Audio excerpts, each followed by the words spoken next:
Reflect by Etherbot. I haven't mustered the strength to look into the bedside mirror, into any mirror. It's not that I don't know what I'll see, it's that I don't think I'll be able to cope once I see it with my own eyes. I catch glimpses, though. My wife took the car today. I suppose she's at some sort of party.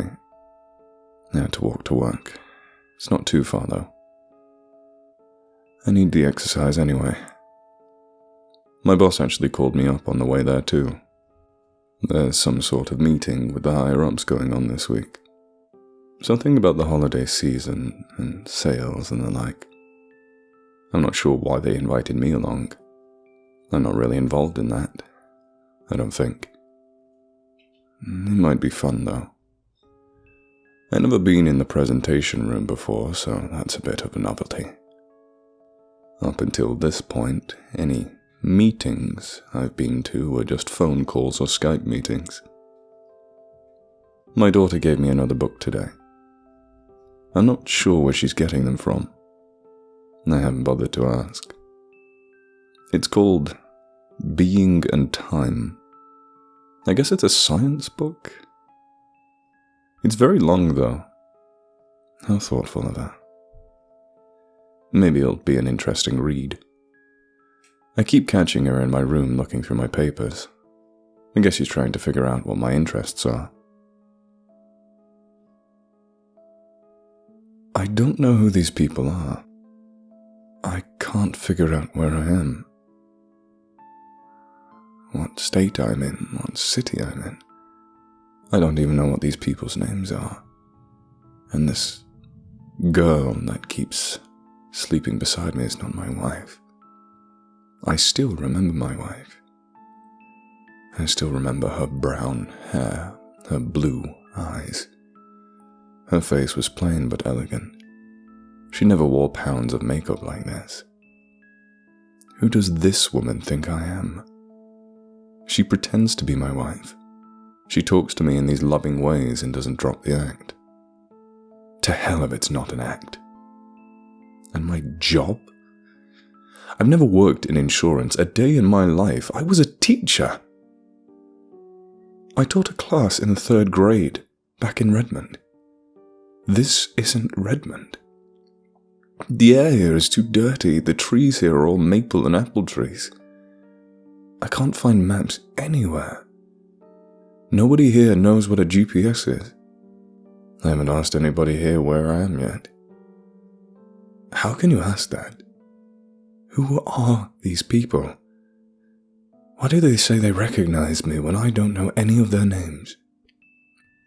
But I just keep going to work every day. I type nonsense into my computer, answer phone calls. I file reports and forward emails to other people. I'm not sure what all these files are about or where they go. I never bothered reading them. They just need signatures and dates, and sometimes they need some names in some places. My boss is being very considerate. I've even gotten some pay raises. I'm not sure entirely what to do with the money, though. It's my wife who handles all that. It's so hard not to feel overwhelmed by it all. But what is panicking going to get me? I just need to get enough money to take a flight to Redmond. Maybe I'll tell them it's a business trip or some personal getaway. Lord knows I need a break. My wife keeps saying she wants to have another child. She brings it up incessantly, at dinner, when we're in bed. I don't want a child with this woman. She's not my wife. She's too vacant and her eyes are too glossy. But she thinks she's my wife. She thinks that the other girl is my daughter too. This morning I had to walk to work again. My wife took the car to her sister's place. It's fine though. Work isn't too far away from the house. I had to wake up a lot earlier to get to the meeting today. Nothing really interesting happened though. They sent me to get some coffee, then when I got back, they were in the middle of some topic that I didn't really understand. and just sort of sunk into my seat. Nobody ever addressed me after that. The guy who works just next to me gave me a pencil mug today. I don't really know a single thing about him. It's so weird that he went out of his way. It already had some pencils in it, and read bulky text saying, "Keep it up, Jerry." My name isn't Jerry. I'm sure that's just a mistake, though. Maybe he meant to give it to someone else and was just too ashamed to take it back from me. My daughter gave me another book again. It's the Quran. I don't really have any interest in reading it. I guess it'll just stay on my shelf. She said it was a belated birthday present. My birthday is in January. I'm not sure why she didn't just wait. I guess it was a nice gesture, though. I got home pretty late today. My wife was still at her sister's. I just made myself a sandwich and took Being in Time off of the shelf. I wanted to read some of it, but it was all in German. I caught another glimpse of my hands today. They looked even worse than before. Hairy and coarse. I don't know why my fingers are so thick. Maybe they've been swollen? I don't feel confident enough in the doctors here to let them treat it. I actually got to drive to work today. I got stuck in traffic though. My boss didn't say anything about me being late, so I just didn't say anything either. I'm sure it'll come out of my salary anyway. The mug on my desk doesn't say Jerry anymore. It just says, "Keep it up." I guess he must have noticed his mistake. My wife had to go to dinner at her boss's house. I gave her a ride and also sold Being in Time at a bookstore. I didn't pick up any other books though. Just looked at a few. I wonder who's been substituting my class. I probably don't have a job anymore. After this long of an unannounced leave, they definitely fired me. When I get back, I'll have to move to a different district if they don't hire me back. What the hell is going on here? My daughter bought me another book today. She said it was just out of her love. It's some kind of joke book called Laughing Together. When my wife got back home, she had a black eye. I asked her about it, but she changed the subject. When she got out of the bathroom, it was gone though. So it must have just been makeup. I also told her I wanted to go on a personal vacation. She told me she wanted a kid and the conversation ended. My wife was already asleep when I went to bed tonight. She was still wearing makeup. I had to walk again. I don't know where my wife took the car this time. I wish she'd tell me these things in advance. I was invited to another meeting. This one has a lot more higher-ups than last. It's a lot bigger. I'm not sure how I feel about that. I keep getting distracted at work, rubbing my hands together. They're even drier. I didn't get to read the joke book before my daughter returned it and got me a globe instead. I put it in my study. It looks nice, but the continents are all in the wrong places.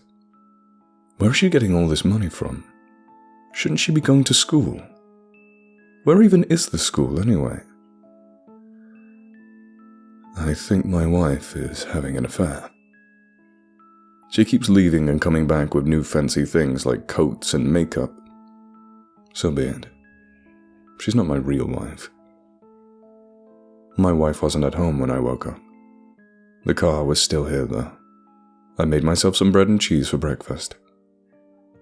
As I was driving to work, I kept getting caught up staring at my arms. I think I figured it out. They don't look like my arms. I don't know what I'm to make of that. I went to the meeting today, but there weren't any seats for me to sit in, so I didn't bother asking for one. I just left. I guess I sort of faintly saw my reflection in one of the windows, before I finally went to the bathroom and looked in the mirror. My face was covered in cuts and bruises. Why did nobody ever say anything about this? My hair was combed and slicked back, my chin clean-shaven, and I stared back at me with an intense and vacant eyes. I covered my face and ran into the stall. That man in the mirror was not me. His eyes were green and mine are brown. I have freckles and a short, thick brown mustache. What happened to my face? Am I insane? Am I dreaming? I banged my arms against the sides of the stall and felt nothing. No. I slapped my wrists. I started dunking my hands in the toilet. I ran to the sink and poured water over my face, washing my arms and chest. But every time I looked back up, that face stared back at me. I started to scream. The door on one of the stalls started banging loudly and I fell backwards into the stall behind me. I felt like I was going to be sick. This can't be happening. The other stall door kept banging and banging. I sat down on the floor and crossed my eyes, plunging myself into darkness. A voice from the other stall asked if I was all right. I looked under the stall walls and saw somebody's feet. Some guy in there started buckling up his pants and flushed the toilet under him. He walked over to my stall at a brisk pace and opened the door. I stared down at his shoes and stood up on my knees. When I looked up at his eyes, he grinned at me and asked what had happened. I bolted out of the bathroom and rushed into the elevator. The man's face looked exactly the same as that in the mirror.